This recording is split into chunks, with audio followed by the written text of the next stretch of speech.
Nos está acompañando el doctor Miguel del Pino. Él se graduó como abogado de la Universidad de Buenos Aires y obtuvo un masterado en leyes de la Universidad de Pensilvania. Ha publicado varios artículos con respecto a su área de experiencia y es profesor asistente de Derecho de Defensa de la Competencia en el curso de posgrado de Derecho Empresario Económico de la Universidad Católica de Argentina.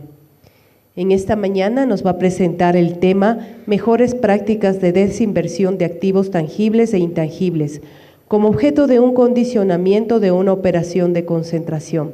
Doctor, por favor, bienvenido.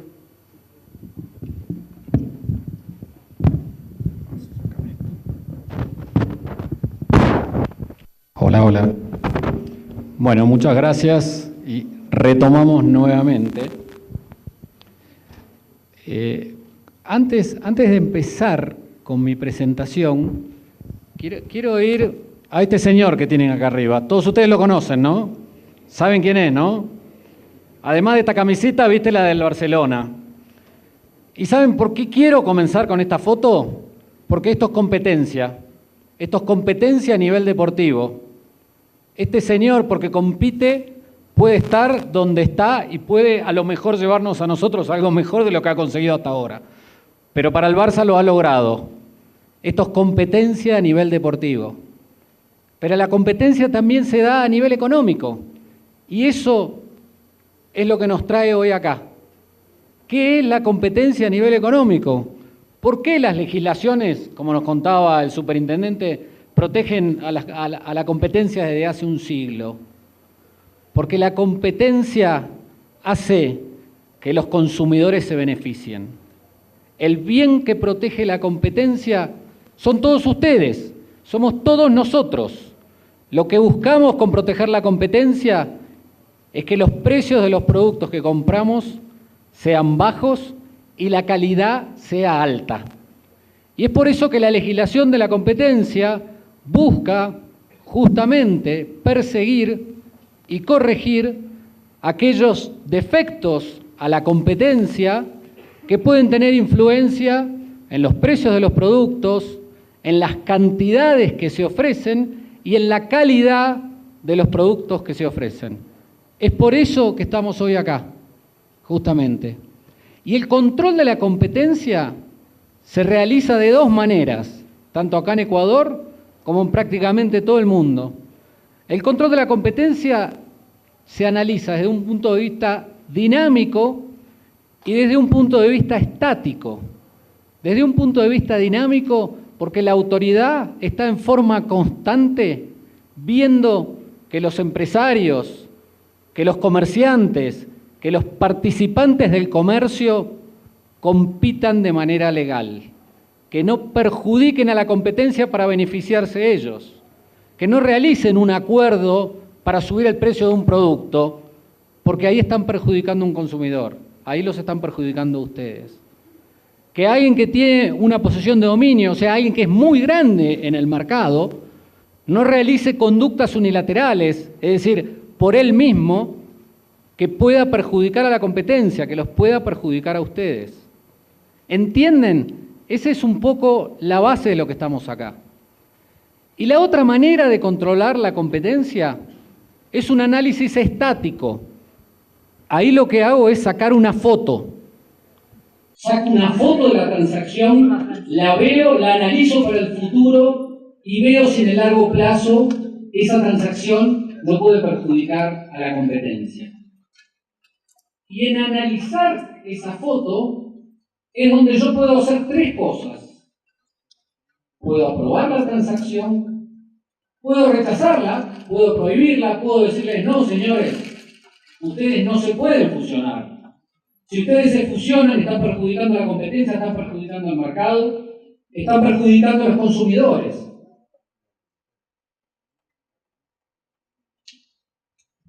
Y la tercera cosa que puede hacer la autoridad es imponer un condicionamiento. Y ese es el objetivo de este seminario. Es eso por lo que estamos acá. Para ver cómo tienen que hacer los condicionamientos para poder aprobar las concentraciones económicas sin que ellas perjudiquen la competencia, o si perjudica la competencia, la restaure en forma inmediata.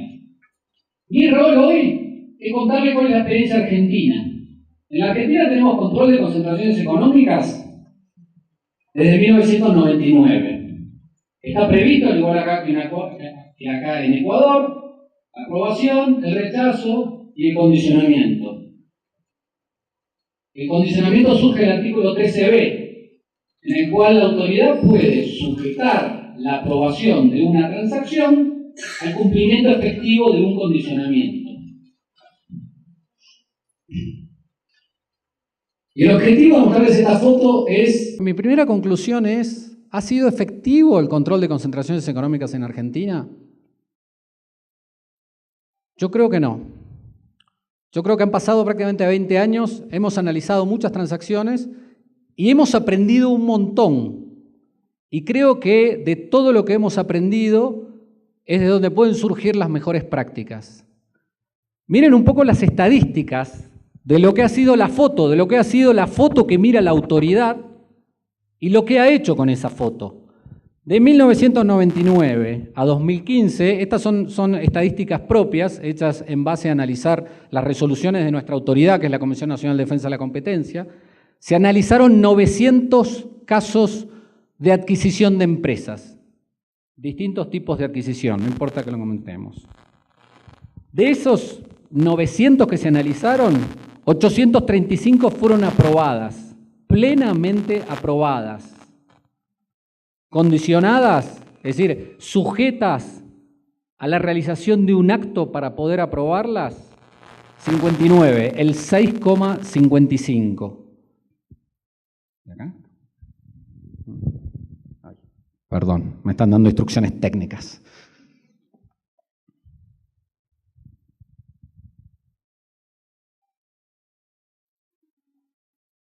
Estoy escuchando sueño ahí y me preocupa.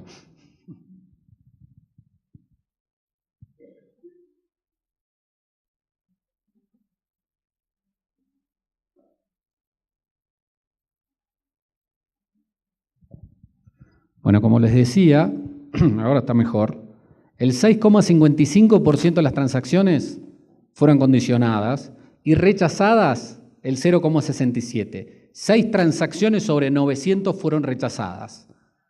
Esto, ¿qué es lo que demuestra? Que el condicionamiento es una herramienta efectiva para solucionar problemas cuando una compañía se compra a otra y puede generar un problema a la competencia. Cuando yo veo esa foto estática, y veo que puede pasar algo, lo que hago es generar un condicionamiento. La obligo a la compradora a que realice determinadas actividades, a que venda determinadas empresas, a que venda determinadas marcas para poder aprobarlo. Un poco las estadísticas lo que muestran es que la mejor manera de solucionar este tipo de problemas a las concentraciones económicas es a través de los condicionamientos. El condicionamiento es el remedio para solucionar el daño que genera la concentración económica. La idea es que el condicionamiento pueda restaurar las condiciones de competencia que había antes de que la transacción se realice. Es decir, que retrotraiga los efectos de la competencia que había antes de que la transacción se realice. ¿Y cómo se hace? Primero hay que detectar claramente cuál es el perjuicio de la competencia que produce esa foto que comentábamos. Luego hay que diseñar un remedio efectivo. Y siempre tenemos que tener en cuenta que los remedios, los condicionamientos, tienen que ser claros, ejecutables, suficientes en su alcance y con capacidad de ser implementados en el corto plazo. En los próximos slides vamos a tratar un poco de desarrollar este concepto. Es decir, ¿cómo condiciono yo la foto para que luego de eso las condiciones de competencia que había antes se vuelvan a producir, vuelvan a existir, para que el mercado vuelva a ser competitivo? Y ahí nos apoyamos un poco en el ICN. El International Competition Network, que ya fue mencionado antes, en la presentación anterior, es una agrupación de agencias de competencia de todo el mundo, lo forman todas las agencias, y que tiene como objetivo emitir guías prácticas para las autoridades para mejorar su funcionamiento, para instruirlos y para poder lograr una legislación de defensa de la competencia más unificada.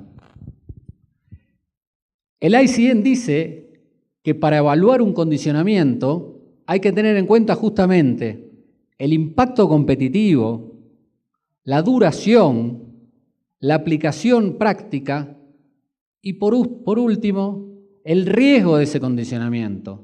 ¿Será cumplible?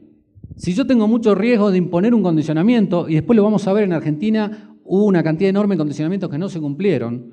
Si yo tengo el riesgo de que ese condicionamiento no se cumpla, no me sirvió, no restauré las condiciones de competencia, no tuvo sentido la interacción de la agencia de competencia en tratar de controlar esa situación de competencia.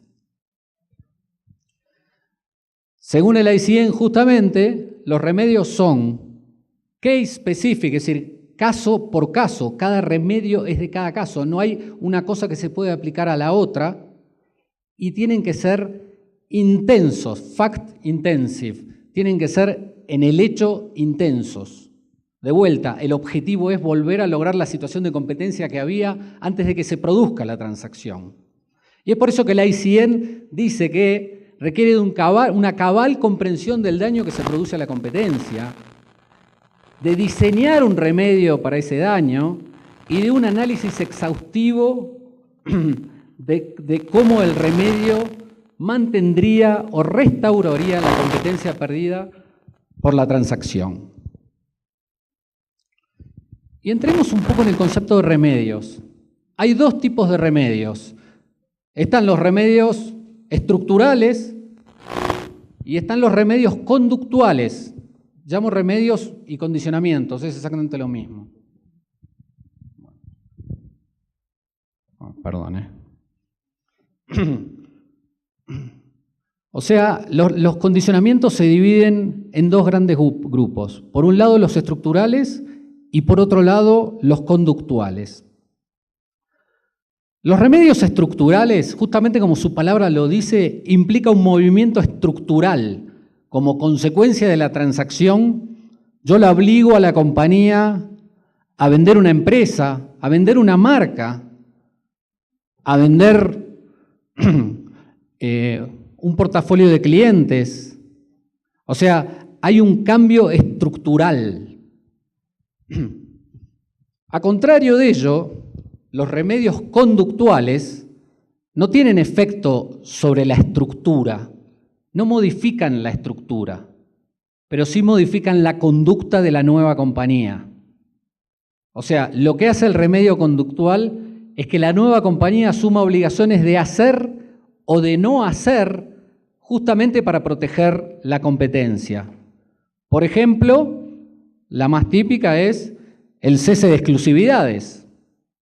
O sea, la compañía nueva cesa en cerrar acuerdos exclusivos con los comerciantes, porque justamente lo que busca es que los competidores puedan ingresar nuevamente en el mercado. ¿Sí está bien? ¿Sí está bien? Les cuento un poco las estadísticas argentinas sobre los remedios. Fíjense en estos cuadros que la mayoría de los remedios que ha impuesto la autoridad están vinculadas con cláusulas accesorias, es decir, obligaciones de no competencia. Prácticamente un 55% han estado vinculados con cláusulas accesorias y el otro 45% están divididos entre conductuales y estructurales. Y fíjense que prácticamente es mitad y mitad. O sea, no hay una preferencia en la autoridad argentina entre un remedio y el otro. Depende de vuelta de la transacción para ver cómo se impone ese remedio. Después vamos a ver un poco por dónde van los mejores remedios y si tienen que ser sí o sí estructurales o sí conductuales o pueden ser una combinación de ambas, lo que se llama un remedio mixto. Pero como ustedes pueden ver, la autoridad argentina no tiene una preferencia entre uno y el otro.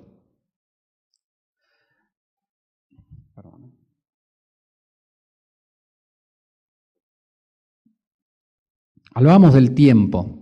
Es muy importante que los remedios se cumplan en un tiempo rápido.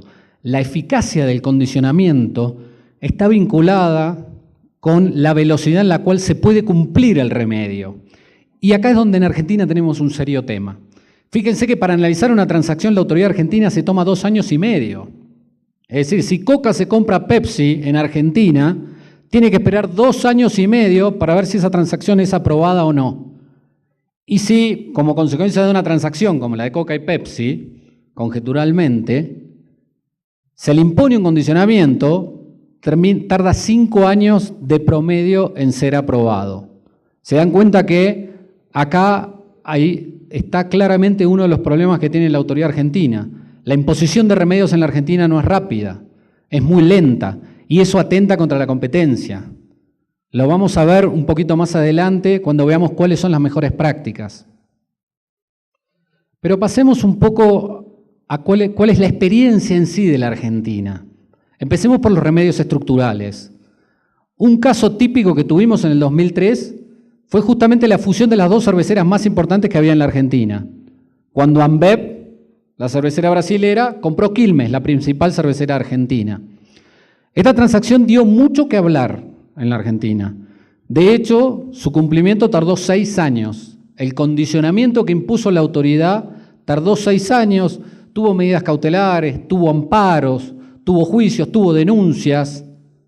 Acá lo que hizo la autoridad fue imponer un condicionamiento, obligar a las partes a que vendan un grupo de marcas, una planta industrial de fabricación de cervezas, que otorguen un derecho de distribución al nuevo entrante, y todo ello, como lo dije, a alguien que no estaba previamente en el mercado de las cervezas en Argentina. O sea, lo que buscaba la autoridad argentina era que se generara un nuevo competidor. Entonces, uno de los problemas que tuvo ese condicionamiento fue que justamente le impidió a los otros 2 competidores que había en el mercado, o sea, a ese momento la Argentina tenía 4 cerveceras, Quilmes, Brahma, CCU y Isenbeck. Y lo que hizo la autoridad fue impedirles a los otros 2, a CCU y a Isenbeck, a que pudieran ser compradores de la desinversión en Quilmes Brahma. Eso fue justamente lo que llevó al atraso. Porque ¿saben lo que pasó? ¿Saben quién terminó comprando finalmente la desinversión? CCU. Luego de juicios, luego de medidas cautelares, luego de toda una discusión jurídica, CCU logró ser el comprador. Y hoy CCU, 10 años después, exitosamente lidera las marcas que le compró. Y no fueron marcas pequeñitas en el mercado, fueron marcas importantes, porque esa era la parte buena del diseño del condicionamiento que había hecho la autoridad en la Argentina. Lo había obligado a vender una parte importante de su negocio. Por ejemplo, la marca Imperial tenía prácticamente un 20% de mercado en su momento. Y si Brahma quería fusionarse con Quilmes, tenía que vender Imperial. Hoy Imperial es una de las marcas líderes de CCU en la Argentina. Y ya nadie se acuerda que 15 años atrás era una de las marcas líderes de Quilmes.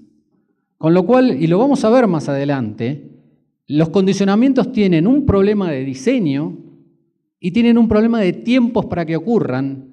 Y también necesita que la autoridad se dé cuenta o trate de ver el futuro. Vuelvo al concepto de la foto. La foto me muestra hoy lo que pasa, pero yo lo tengo que proyectar al futuro. Y en la proyección al futuro, cuando diseño el condicionamiento, tengo que ver quién es verdaderamente el competidor más eficaz que puede comprar esos activos.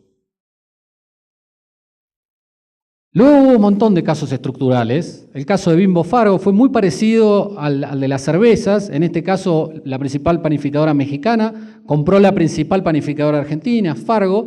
También se la obligó a vender una marca y una planta elaboradora de pan industrial. Este condicionamiento todavía no ha sido cumplido. Es una transacción del año 2004 y todavía está en la autoridad de competencia tratándose de aprobar al comprador. O sea, estamos hablando de 12 años después.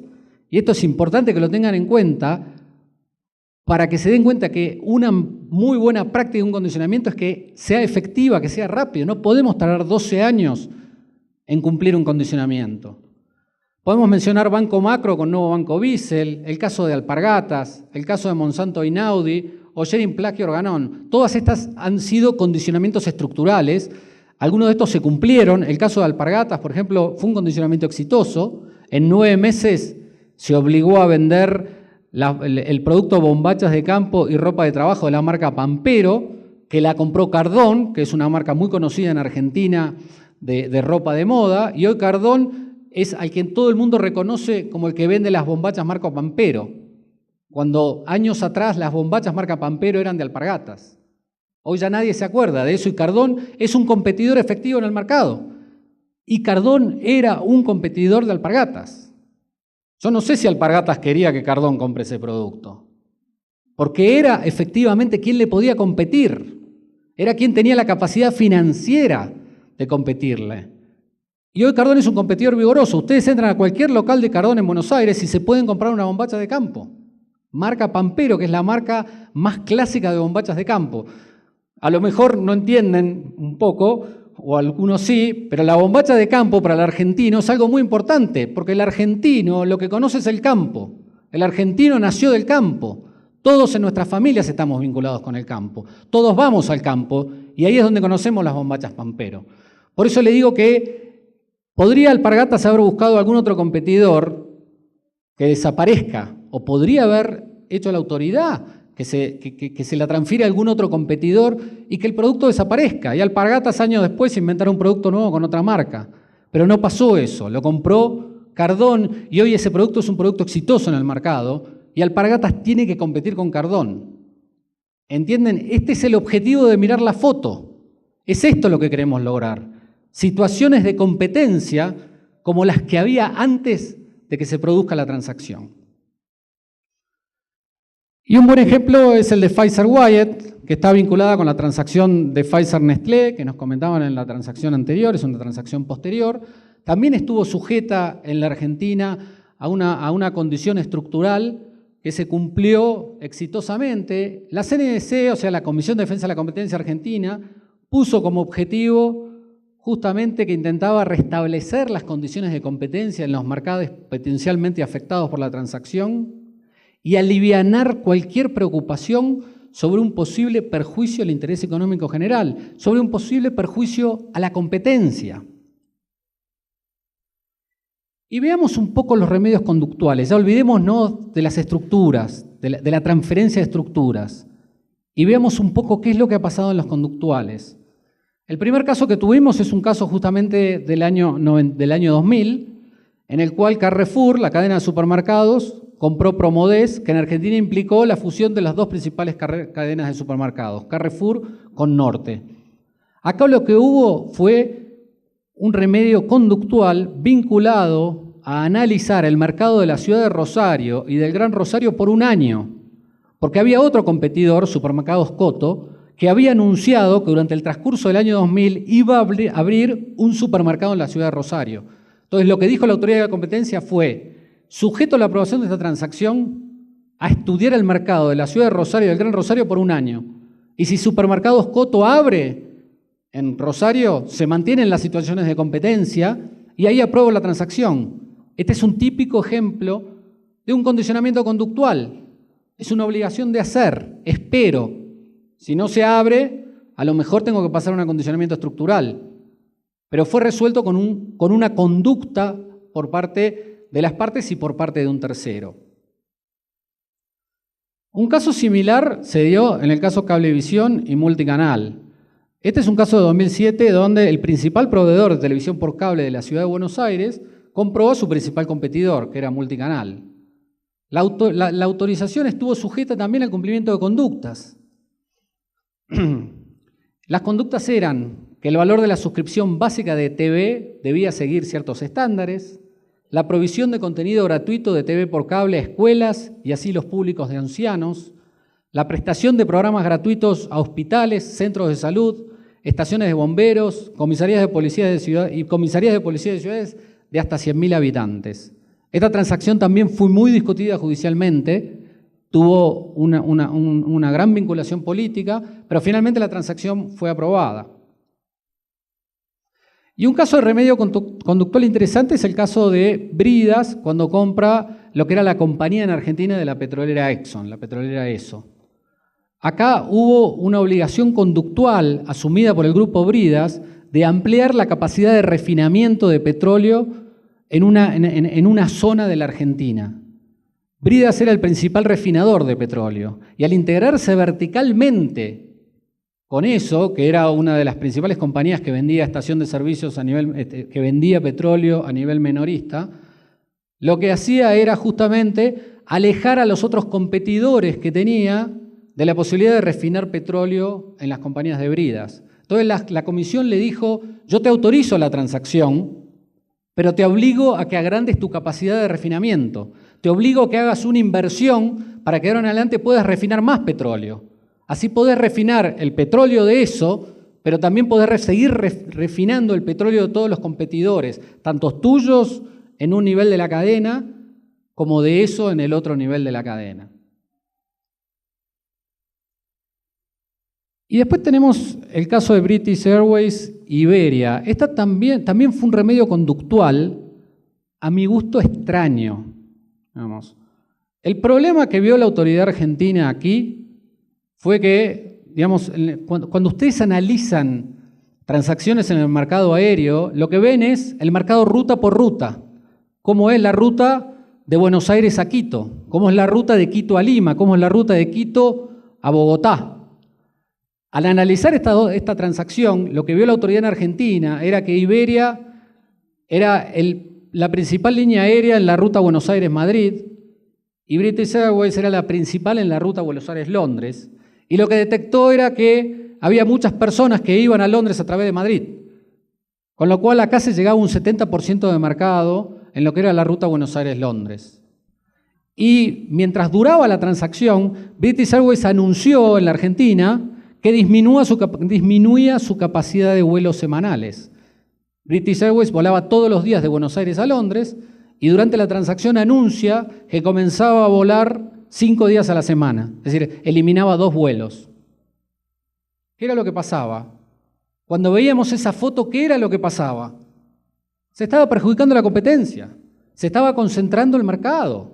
Justamente lo que vio la autoridad, habrá sido un condicionamiento bien aplicado o no, yo personalmente no estoy de acuerdo con el condicionamiento, pero lo que vio la autoridad era que los consumidores iban a tener menos capacidad de vuelos y más concentrados. Con lo cual el remedio conductual que le impuso fue obligarla a British a que mantenga sus 7 vuelos semanales. ¿Por qué les digo que yo no estoy de acuerdo con esta transacción? Porque a nivel mundial este tipo de concentraciones no se resuelven de esta manera. La manera de generar competencia en este tipo de transacciones va por los beneficios que las compañías que se concentran les pueden brindar a la competencia. Por ejemplo, la autoridad le podría haber dicho a British Airways: de ahora en adelante te obligo a que le des un slot tuyo en el aeropuerto de Heathrow en Londres a Aerolíneas Argentinas. O a LATAM, que también es una línea que vuela de Buenos Aires directo a Europa. Entonces así se genera la competencia. Entonces British tiene que ceder un bien de él muy preciado, porque British es el que domina el aeropuerto de Londres, a la competencia argentina. Y eso amplía el mercado en Argentina. Ese es un poco el objetivo de los remedios conductuales. Digamos, realizar obligaciones de hacer o realizar obligaciones de no hacer en pos de intentar restaurar la competencia. Y también tenemos el caso de los remedios mixtos, que yo creo que a la larga es la mejor solución. Es decir, impongo un remedio que tiene una parte estructural y tiene una parte conductual. Es justamente el remedio que se ha impuesto en la fusión de las cervezas que todos ustedes han escuchado acá en Ecuador. En la fusión de Anheuser-Busch InBev con SABMiller se le han impuesto condicionamientos estructurales, la venta de determinadas marcas, la venta de una planta, y también se le han impuesto los remedios conductuales. Por ejemplo, el cese de exclusividades, el otorgamiento de lugares en heladeras a los cerveceros artesanales. Es decir, ese remedio es un remedio mixto. En la Argentina se han usado mucho los remedios mixtos. El caso Quilmes-Brahma, que hablábamos antes, justamente es un ejemplo de un remedio mixto. En el caso de Unilever y Alberto Culver, también se aplicó un remedio mixto. También se obligó a vender una marca, el producto Alberto B8, el shampoo Alberto B8, pero estuvo acompañado de conductas que tenía que asumir la compañía que se fusionaba para poder permitir a la nueva compañía competir en el mercado. Y toda esta experiencia que yo les cuento, ¿a dónde me quiere llevar? Al objetivo de mi charla. ¿Cuál es, en base a la experiencia argentina, yo entiendo que son las mejores prácticas? ¿Se acuerdan cuando yo les decía, miren, creo que no nos fue tan bien, creo que no hicimos las cosas, creo que aprendimos mucho? Esto es lo que yo, personalmente, entiendo que tenemos que mejorar en base a nuestra práctica. Primero, un condicionamiento tiene que tener un diseño efectivo. No puede realizarse un condicionamiento para que no se cumpla. Si yo hago un condicionamiento que no se cumple, no cumplí con la función que me ha dado la ley. No he beneficiado a la competencia. Y un diseño efectivo tiene que ser viable, tiene que ser íntegro, tiene que ser adquirido por una entidad adecuada, no tiene que generar perjuicios y tiene que tener un monitoreo constante por parte de la autoridad. Varios de estos temas los vamos a ver ahora. Diseño efectivo, y tomando un poco jurisprudencia de Ecuador, porque esto lo leí de las resoluciones que ha hecho la superintendencia, diseño efectivo es incluir marcas con peso relevante en el mercado. Esto permite al entrante realmente iniciar operaciones. Es el caso en la Argentina de Quilmes-Brahma y de Bimbo Fargo. En los dos casos se transfirieron marcas con mucho peso relevante en el mercado. Y eso hizo que hoy los que tienen esas marcas sean efectivos. El caso de Alpargatas con las bombachas de campo que les hablaba hace un rato. Permite generar presión competitiva para mantenerse como un competidor vigoroso. Permite generar rentabilidad adecuada y obtener sustentabilidad en el largo plazo.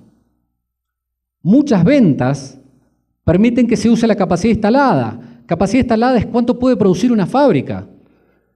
Si yo obligo a vender una fábrica, pero doy una marca que no le permite vender más del 50% de lo que produce, el remedio no es efectivo, porque la compañía en el largo plazo no tiene viabilidad. Tiene que producir toda su capacidad instalada o más de un 50%, esto es lo que dicen los cálculos económicos. Si yo de vuelta doy marcas insignificantes con una planta es lo mismo que esté dando nada.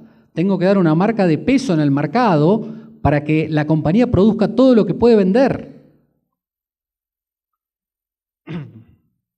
Tengo que incluir medidas conductuales que protejan al entrante y limiten los posibles abusos del dominante. Es un poco los casos que vimos. Y por último, el tema de las licencias a plazo determinado. No resuelven los problemas de competencia. Las licencias, si voy a licenciar una marca, la licencia tiene que ser en un plazo muy largo, extra largo, infinito. Y hay un caso. Cuando Anheuser-Busch compró Modelo en México, la autoridad americana la obligó a licenciar en forma, digamos, sin fin, la marca Corona Constellation, que era el distribuidor de Corona en Estados Unidos. O sea, un licenciamiento para siempre es lo mismo que una transferencia de una marca. Esos son los condicionamientos efectivos. Un licenciamiento de una marca por un tiempo determinado no produce efectos en el mercado, porque los primeros años el licenciante estará muy interesado en desarrollar esa marca, pero a medida que llega al final de la licencia, el licenciante deja de tener interés, total la va a retomar su competidor, total la va a retomar otro. O sea, los licenciamientos no son efectivos. Otra práctica que hemos aprendido es cuáles son los mejores remedios, los estructurales, los conductuales o los mixtos. Yo en mi experiencia y en base a analizar los casos de la autoridad en la Argentina, creo que los mixtos son los más apropiados. Creo que frente a una concentración de mercado muy grande, la solución tiene que tener un condicionamiento mixto y tiene que tener un condicionamiento estructural y un condicionamiento conductual.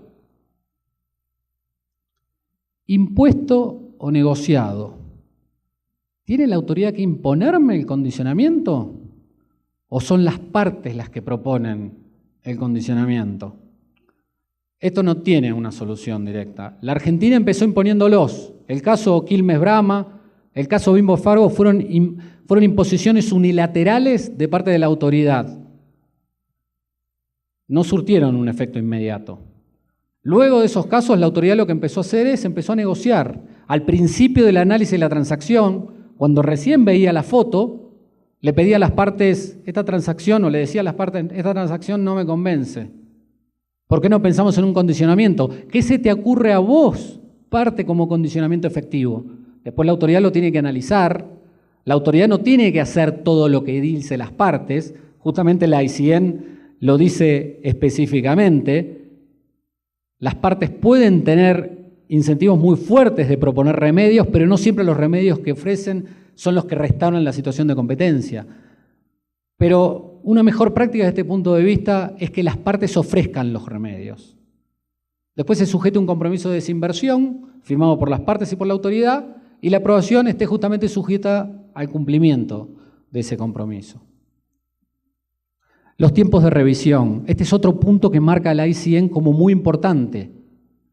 Los remedios tienen que cumplirse en forma rápida y efectiva. Porque si no, imagínense ustedes lo que pasan con una compañía que yo sé que la tengo que vender y no tengo comprador o tengo que buscar un comprador. ¿Saben cuál es el mejor ejemplo sobre el paso del tiempo para un condicionamiento? Como si yo fuera por la calle caminando con una barra de hielo. ¿Cuántos días puedo tardar en trasladar esa barra de hielo sin que se me empiece a derretir? Muy pocos. El paso del tiempo en un condicionamiento produce el mismo efecto. Si yo tardo mucho tiempo en que se cumpla el condicionamiento, se me derritió la barra de hielo. La compañía ya no existe. Perdió los clientes, perdió los empleados, perdió el interés de competir en el mercado. ¿Entienden? Un condicionamiento efectivo tiene que ser rápido, tiene que ser de cumplimiento inmediato. Hay casos en Europa en los cuales tardan 2 o 3 meses en cumplirlos. El mismo caso de Cervecería Modelo fue cumplido prácticamente inmediatamente. Cuanto más rápido se cumple el condicionamiento, más efectivo es. Y de vuelta, ¿se acuerdan cuando veíamos cuánto tarda la autoridad argentina en cumplir un condicionamiento? 5 años, no funciona. Y eso es lo que pasa con el sistema de condicionamientos en la Argentina, no está funcionando, es demasiado lento. Monitoreo de los condicionamientos. Es muy importante que la autoridad monitoree los condicionamientos. El miedo que tengan las partes a que se incumpla o a que la autoridad me detecte incumpliendo el condicionamiento y me sancione es lo que hace que realmente se cumpla el condicionamiento. La ICN lo marca como uno de los aspectos fundamentales. La autoridad de competencia tiene que estar en forma constante mirando qué es lo que hacen las partes para poder cumplir con ese condicionamiento. Agente de venta independiente. Es importante que si como parte del condicionamiento se acuerda que va a ser un tercero el que venda esa estructura, tenga independencia en la venta. Si es justamente la compañía que se concentra quien elige al comprador, obviamente va a elegir a un comprador que no le compita. Va a buscar a alguien que no tenga sustentabilidad en el tiempo, o porque desaparecen los productos en el tiempo y yo vuelvo a ser grande, o porque si desaparece yo me puedo volver a retomar las marcas.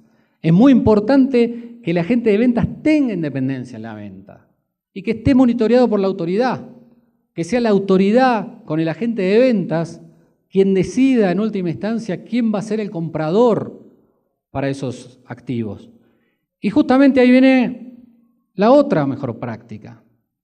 El candidato a comprador del negocio desinvertido tiene que ser un competidor vigoroso, tiene que tener capacidad financiera, tiene que tener un conocimiento en la gestión del negocio, tiene que tener capacidad operacional, independencia, intención de competir, tiene que querer ganar participación de mercado y tiene que tener impacto como un nuevo competidor, le tiene que tener miedo a la compañía concentrada.